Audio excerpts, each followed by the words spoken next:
So we're here in 80 or 90 degrees Stillwater, and you're wearing a Russian hat. Is that part of the training, getting used to the heat here? I don't know what you're talking about. It's freezing outside. You not see snow starting to come down? You better go get your winter jacket on. Well, it's true, but I lost my bag when I was traveling, so where can I get that hat in Stillwater? In Stillwater, I don't know if they got Arctic foxes running around in Stillwater, but if you catch a rabbit, I'm sure you can find someone to make one for you. Yeah, no, they're pretty good at hunting around here, I'm told. Yeah. So, how's training going? I mean, how's life for you? Life's been good, man. You know, I live for this. I love going to training. I love living in the deep water. It's funny, Perry actually mentioned to me a couple of weeks ago, he's like, I know you're comfortable in deep water. And it hit me hard because I'm like, how many people are really more comfortable in deep water?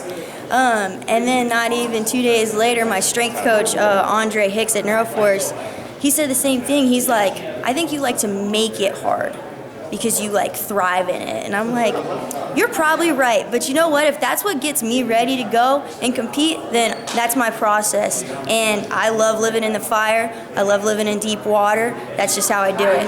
But training's been good, you know, like I said in the press conference, I've seen tremendous growth lately, and I'm really excited to put on a show to just go out and execute these things that I really want to just see happen in a competition for my own personal growth. I don't care who steps across the line. It could be Mallory, it could be a world champ, it could be a Japanese girl. I don't care. I'm going to go execute what I want to execute, and I'm going to go wrestle how I want to, and it's going to be a good day. Well, you have one good day and then you're on another world team, but I'm sure you've been thinking how to turn that bronze into a gold, right? Yeah, it's hard to, you know, we go in there and everyone's, like Jenna's talking about her bronze medal, and that was a big deal for WCAP and for her and stuff, and I was sitting there thinking about it, and I was thinking about that match, and if you go back and watch the video, my bronze medal match, I win. I teched her. That girl's an Olympic silver medalist. Like, she's pretty good. I teched her, and I had to, like, walk to the other mat before I got my hand raised because I was ready to cry because it wasn't what I came for. It wasn't good enough. Like, I don't do, you know, complacency. Like, it just wasn't what I wanted. It wasn't what I was ready and trained for and what the mission was. So, yeah, it's like, cool, I got a bronze medal, but all I've been thinking about since that day, literally that day, all I'm thinking about is how to make it a gold, and I think I've figured out the path to do that.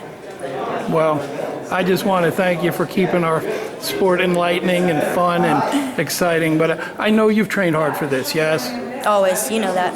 And that's never been not the case, but I mean, you got to find a way to continue to improve even while you're training that hard, right? Mm-hmm. So is it mental? Is it little things? No, I mean, there's definitely been growth in the mental game, but I mean, I've always been real hard-nosed, right? So it's not like I was ever going to roll over, but evolving my mental game, just becoming, you know, wanting to become in that 0.001% of athletes in the world who are the best of the best, and that'll carry over in MMA as well. I really think I've figured out the mental aspect of the highest level, and I'm just kind of bringing all the pieces together, the mental, the nutrition, because everyone knows I like to cut weight, and the technical side, you know, of just adding so many layers to my wrestling that I don't think people realize. Like, I got a lot of stuff that you don't really see all the time because, you know, you're going to stick to your bread and butter, and if I feel like I can break someone, then it makes the match really easy, you know, and it's fun.